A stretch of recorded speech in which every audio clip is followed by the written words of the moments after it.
Okay, hello everybody and welcome back to Dragon Age Inquisition. I still keep almost saying Mass Effect 3. And... oh boy. Chantry Hierarchy, Founding of the Chantry, Kunari Tamassarans. Nanny Goodwin lay on the hard stones of the Kirkwall docks until the sailors left with their purse. As she struggled to her feet, a large gray hand reached down to help her. It was one of the Kunari, the great horned giants who had come to live in the city. I thank you, said Nanny Goodwin hesitantly, looking for her satchel. I did not know the docks were so dangerous, or I would have asked one of Lord guards to accompany me as I bought healing herbs for the children. You are a Tamassaran, said the Kunari. Under the Kun, no sailor would accost you. Why are you here? I am but Lord Blair's nanny, Nanny Goodwin said, and Lord G did not believe me when I told him that the children needed healing herbs, so I was forced to buy them myself. Under the Kun, said the Kunari, Tamassarans are trusted and listened to in caring for the children, and any healing herbs they need to be provided. Why did Lord G not attend to your words? He is a noble, Nanny Goodwin said, and I am merely a servant who cares for his children. She shifted her shawl to hide the bruises the sailors had given her, as well as the bruises Lord G himself had left. Under the Kun, said the Kunari, all are equal, and no Tamassaran thinks herself a mere anything. Nanny Goodwin bid the Kunari good day and returned to Hightown with much to think about. An excerpt from The Lives of the Nobles, The Truth of the Kun, author unknown. The Avars, disguised as well as dozens of animal gods never named to outside. Oh, whoa, okay. I was like, what? I hate how it does that. Driven across the frostbacks in ancient times, the Alamari tribesmen split into three groups. One settled the Ferelden Valley, one was pushed into the Kokiri Wilds. Ooh, like Morrigan, right? Yes, I remember that. I just got done with that in Origins. Last time like a little bit ago. And the last returned to the mountains. The Kokiri Wild sounded awesome, and Morrigan looks cool. Is she going to be in this one? I don't know. Actually. I think. I don't know. Maybe. And the last returned to the mountains. Modern Feraldens bear little resemblance to their Alamari ancestors, and the Chasine remember few of their traditions, but the Avar have changed little throughout the ages. The Chasine are the ones that were like shapeshifters, right? Like, totally rad. I was really sad when I think the forest, like a noble once, like, took it upon himself to, like, try and destroy them, and so now they're, like, these, like, few and far between, and they, like, keep to themselves.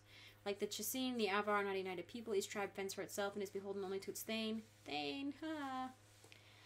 They still follow their own gods. Korth, the Mountain Father, Hakon, Windsor's Breath, the Lady of the Skies, as well as a dozen of animal gods never named to outsiders. Nothing lasts in the mountains. Wind and rain eventually eat away the strongest holds.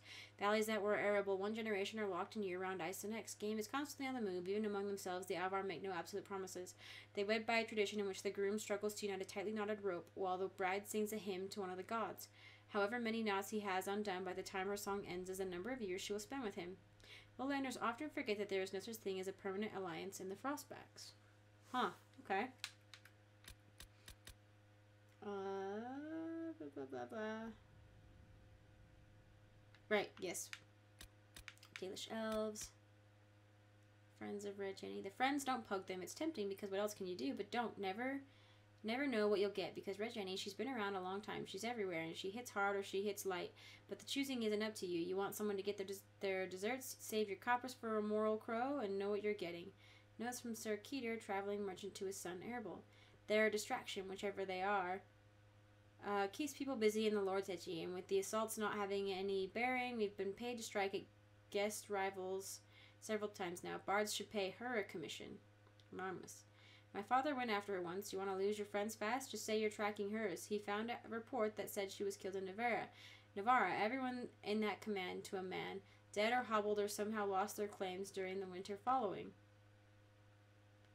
Know when that was written? 52 years ago. I'll take a witch over whatever she is. Let her pick at the nobles. I think it's nature.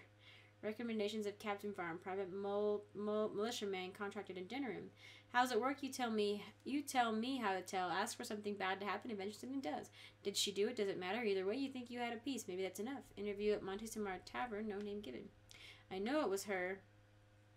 Keys do not simply go missing, and the horses, I suppose they were loosed quite by accident, and the fires that swept the southern quarter, the flooding of my summer home, the drop in the price of trade goods that just happened to coincide with my plans to sell my investment, the cholera I suffered last season, the weather that is inclement whenever I'm traveling. You cannot tell me all these things are mere happenstance. Perhaps your disbelief is her doing as well. You're dismissed. Everyone is dismissed. The scattered notes of Ban Markle. Somebody who obviously went crazy. The Grey Wardens. Until the Archdemon was dead and the last Darkspawn lay trampled in the dirt. Oh, god dang, I hate it, does it? The Blight had ravaged the land for months. The armies of the Great Kings amassed for one last stand. As the sun burst through the clouds that boiled and turned in the dark sky, it illuminated the vast, seething horde of Darkspawn with the Archdemon at its head. It was then, when courage seemed to fail and all lost to death and despair, that the Grey Wardens came. They arrived with the beating of wings like mighty war drums and stood before the armies of men. The Grey Wardens, grim and fearless, marched forth ever between men and the encroaching Darkspawn. They formed a shield of their own bodies and held that line until the Archdemon was dead and the last Darkspawn lay trampled in the dirt. Then, demanding neither reward nor recognition for their sacrifice, the Grey Wardens departed. When the clouds rolled back and the sun shone full upon the blighted ground, the Great Kings knew that they had lost no men, that none of their blood had been spilled. This is a tale about no battle the Grey Wardens have fought, and yet about them all. They have always defended us from the Darkspawn, taking losses so we do not have to. Adaptation of Grey Warden legend. The tale outlined above is widely told, although subject to regional variation. Free marchers might substitute Great Kings for titles bestowed in their given city-states, and for Alden, the implied army of wardens is sometimes replaced with two, representative of the national heroes who fought and defeated the Archdemon Tenerim during the Fifth Blight. The beating of wings is a reference to the Griffins, the wardens. Oh, cool! But, yeah, the Wardens did written in battle, although Griffins went extinct long before the recent Blight. They still appear in numerous stories, sometimes serving as a metaphor for the Warden's unrestrained courage, but also employed to please an eager audience. From Tales of the Wardens. Okay. The Qunari. The people of the Qun are perhaps the least understood group in Thedas. The Qunari wars were brutal, but so were the Chantry Schism. So was the fall of the Imperium. Some of this misunderstanding is an accident of nature. The race we call Qunari are formidable. Nature has given them fierce horns and strange eyes, and the ignorant look on them and see monsters. Okay, and the ignorant look upon them and see monsters. Some is an accident of language. Few among the Qun's people speak the common tongue, and fewer speak it well. In a culture that strives for mastery, to have only a passable degree of skill is humiliating indeed, and so they often keep quiet among foreigners out of shame. But much of it is the result of culture itself. The Qunari view their whole society as a single creature, a living entity whose health and well-being are the responsibility of all. Each individual is only a tiny part of the whole, a drop of blood in its veins, important not for itself, but for what it is to the whole creature. Because of this, the Qunari most outsiders meet belong to the army, which the Qun regards as if it were the physical body, arms, legs, eyes, and ears, the things a creature needs in order to interact with the world. One cannot get to know a person solely by studying his hand or his foot, and so one cannot truly meet the Qunari until one has visited their cities. That is where their mind and soul dwell. In Sarahan and Parvolan, one can truly see the Qunari in their entirety. There, the unification of Qunari into a single being is most evident. Workers, whom the Qun call the mind, produce everything the Qunari require. The soul, the priesthood, seeks a greater understanding of the self, the world, and exhorts the body and mind to continually strive for perfection. I see. The body serves as the go-between for the mind, the soul, and the world.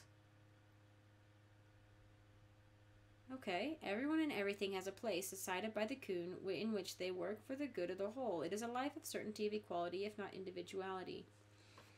I think most people nowadays would not agree with that style of life. But it does have... I'm sure it has...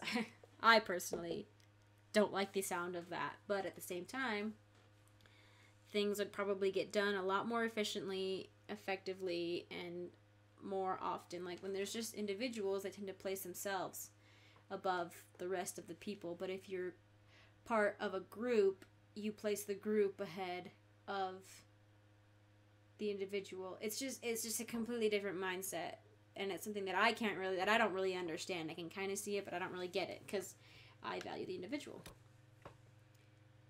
We have read that one. Templar Order, Seekers of Truth. I think. Yes, we read that one. So that's everything then we've read there. Creatures. I think we've read about archers. Yeah. Yeah.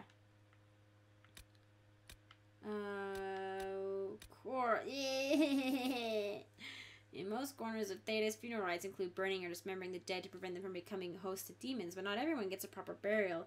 It is not unheard of for the dead to be thrown in mass graves in the aftermath of a battle or execution, almost asking some demon to claim the corpses, so that's why they do it.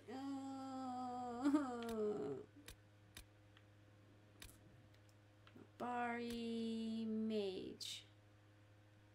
Right, we've read that one. Prowler. When faced directly, an opponent... Oh, okay, that's the... Okay.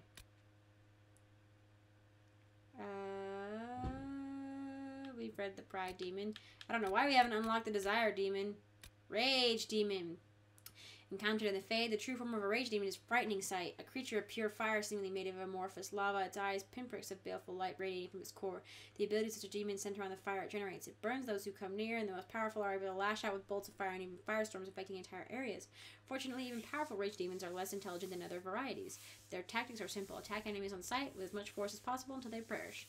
Some Rage Demons carry their heat-based abilities into possessed hosts. Otherwise, one rarely sees their true form outside the Fade unless mages specifically summon one to do their bidding. Ram. Yeah. Yeah, we read that one. We did. Shade. Spellbinder. Wraith. Okay. Crafting. Blood Lotus. Crystal Grace.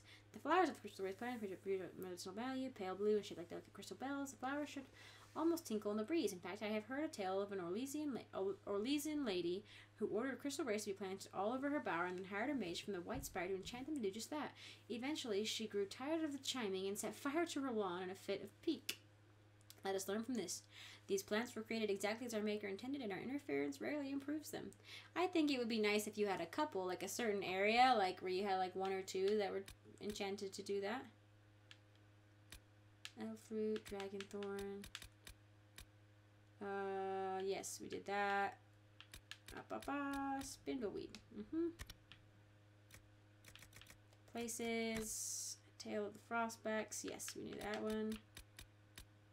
One only needs... Oh, Feralden after the Blight. The children... Oh, wait.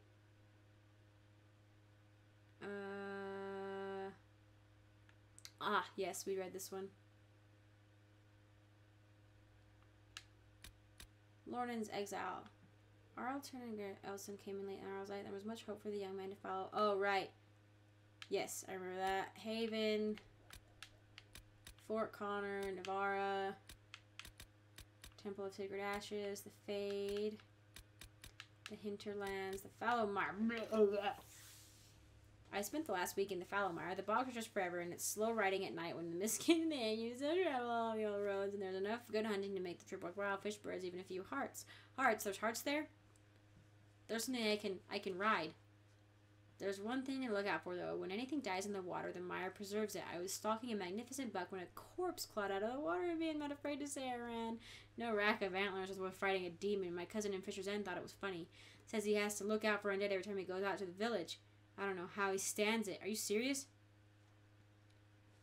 Like, yeah, I just gotta check it out. Blah, blah, blah. I just gotta make sure I'm not gonna die every time I walk outside my house. Or exist. They can just break down your door. I cannot say the Storm Coast receives more inclement weather than any other stretch of northern Ferelden coastline. That hasn't stopped the region from boasting more than its fair share of tragic tales. If all are to be believed, rich merchant ships blanket the depths due to the follies of their proud captain, as the infamous and likely fictional pirate Denel of Sal gave up the sea to become a Grey Warden. I recognize that name, Denel. While standing on these shores, and countless young women pine for grooms lost to the waves, I witnessed nothing so fanciful in my brief sojourn to the coast. However, the area is sparsely populated, and as I watched the waking sea strike the shore, I could see why such tales are born. From In Pursuit of Knowledge, Travels of a Chantry Scholar. Summer Bazaar. We rededicate this jewel of Valroyo as a summer bazaar of the first line to reflect the spirit of the renewal that is at the heart of the capital and of our people. Let the strength of the four always guard the grace of the empire. Let the blossoms and promise of the changing seasons be a tribute to trade and public gathering.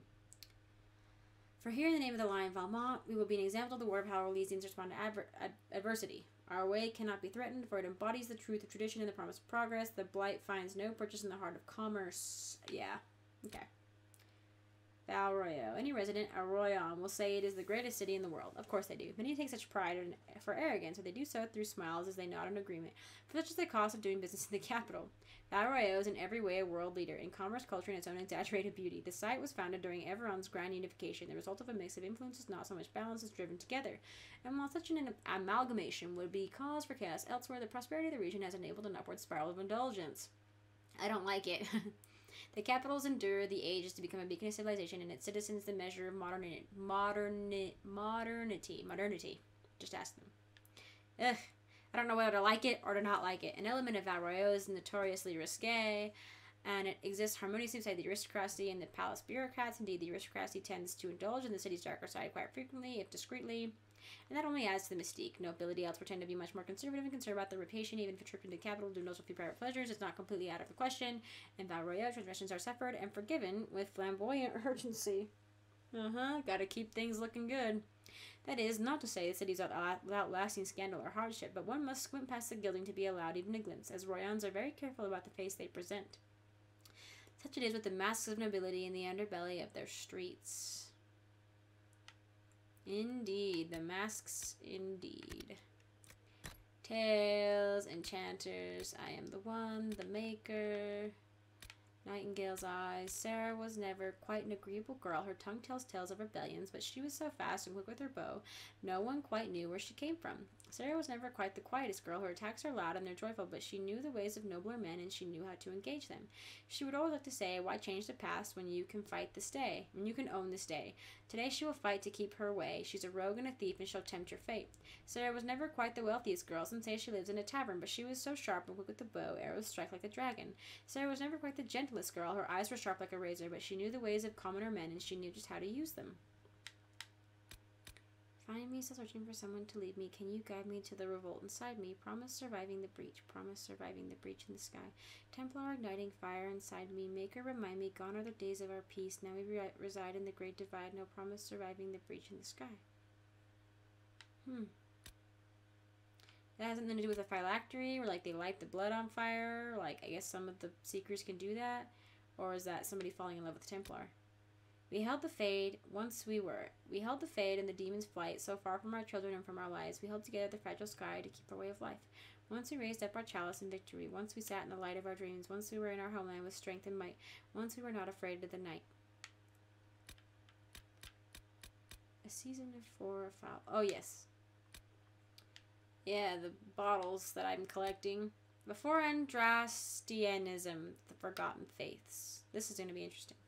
The teachings of the Andrastian Chantry have been part of Theoden's life for over 800 years. The Chantry guides us and teaches us. We are made humble in the knowledge that we have sinned, and yet we are inspired and given hope through Andraste's story and her song. But Andraste died almost 200 years before her emperor Cordelius Draken established the Chantry and spread the chant of light. In those terrible years, Theodosians were lost.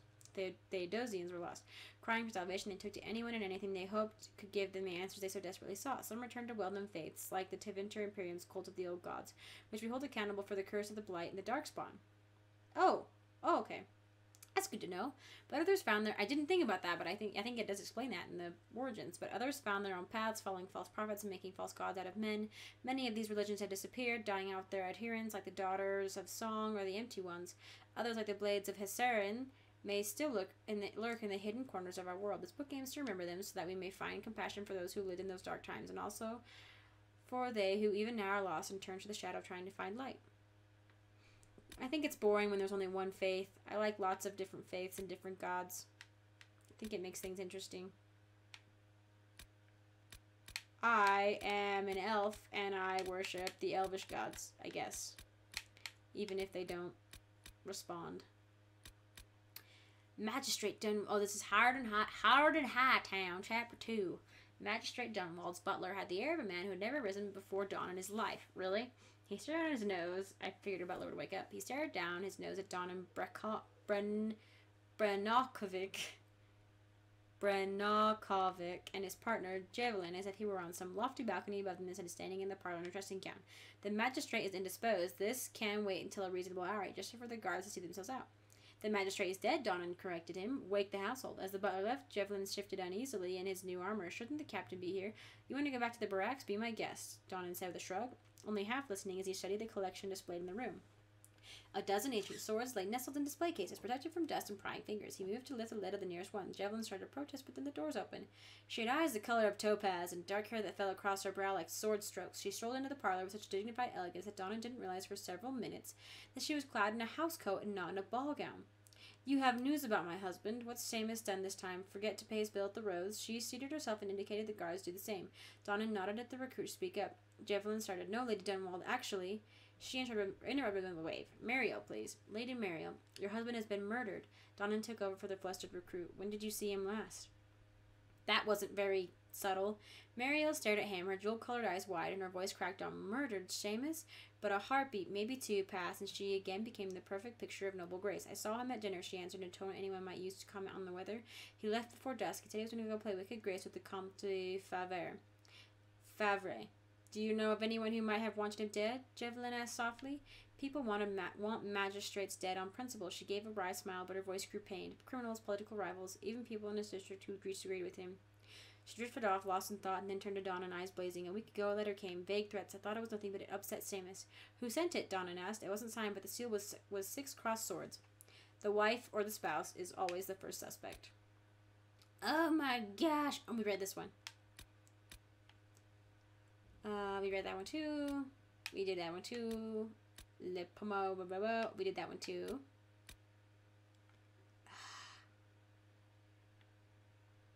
I want to know this one all the way. Prouder tribe, free from fallow fat below, built in battle, fed on fighting, strong from struggle, did they grow. Deep in caves, the Stoneman tribe, Hender's warriors, stout and strong, met the tribe with axes ready. And, so are they all... Is Tyrda a human or a dwarf? I assume she was a dwarf. Free from fallow, fat below, built in battle, fed on fighting, strong from struggle, did they grow. Deep in caves, the Stoneman tribe, Hender's warriors. And Hender was another lover she had, stout and strong, met the tribe with axes ready, armor glittering. What Tyrda did her lover. Gentle whispers, soft she made, dwarven hearts were sundered, simple, still with honor. Thus she bade, let the tribe, the dwarf men know, in their caves where they belong, not with battle, but with trade, Hender's dwarves give peace unbreaking. Dwarf friend chieftain, with her leaf-eared lover lay, woke she did disclose some ring. One day, child of Tyrda's blood, Morheganan in strength must shine. Ivalar, so named the lover, called our journey. I don't understand. Hendir, dwarf prince, friend in passion, bade produce to serve the line. The Avar tribe, her name, our taking. I don't know. Oh, I wonder if I do go, if I'll find Morrigan. Morrigan, I think that's what her name. We read that. The Disciples of Andraste. Holy buckets.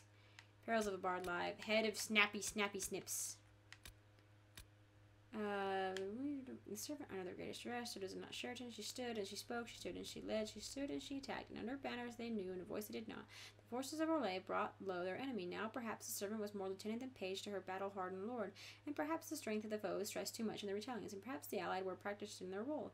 Then another question that not Sheraton was at the least adequate and at the most inspirational. For what? The folly of General not Sheraton? I don't get it. Is that part of something else?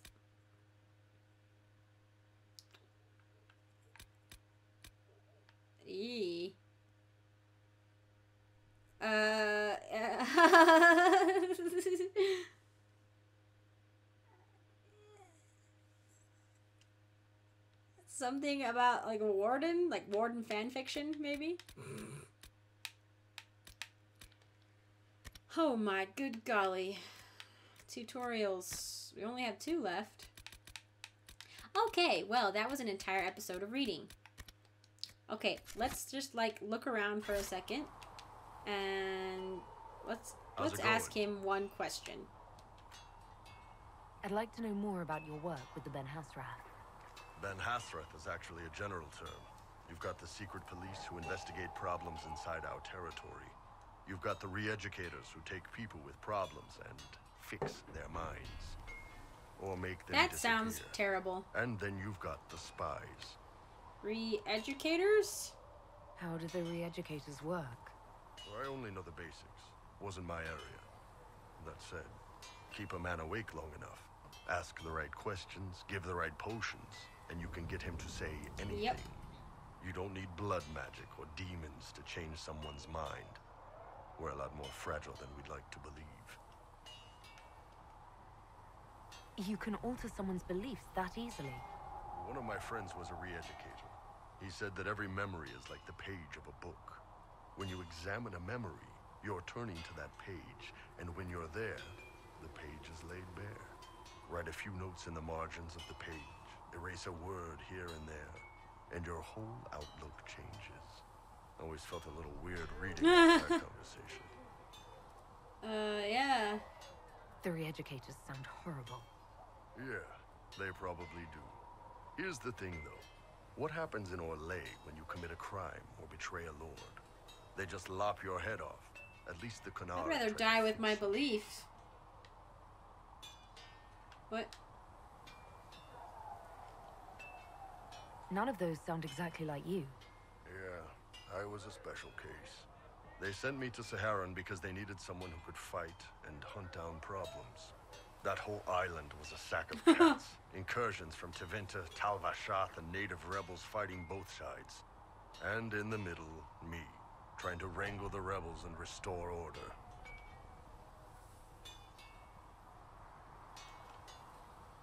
I can't imagine that was easy. Nope. I don't know what we're talking I hunted about. down a lot of rebels. Lost a lot of friends to the Vince, or the Fog Warriors, or the Tal Vashath. One day I woke up and couldn't think of a damned reason to keep doing my job. Turned myself into the re-educator. Oh, what?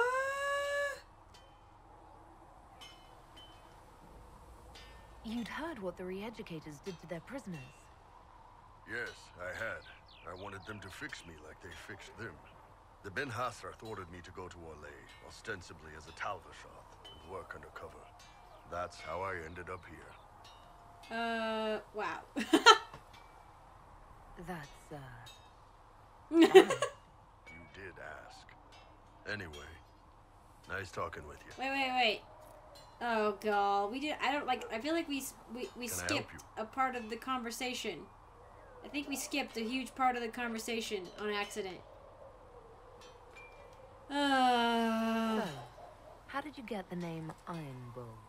I picked it. We don't have names under the queue. Just, I don't know. Job description. Really? Yes. When I came to Orlais, I chose the Iron Bull for myself.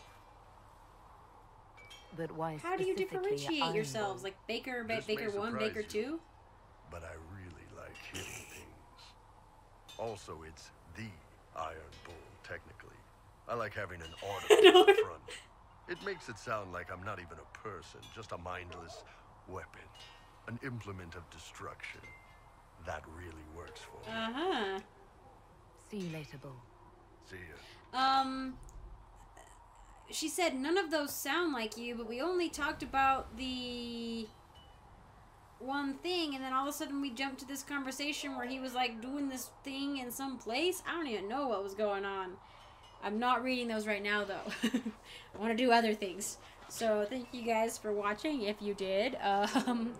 This might be the least watched thing ever. But I try to read them while they come up, I guess, but sometimes I'm just in a rush. But anyway, thanks for joining me. I'll see you in the next one. Thanks.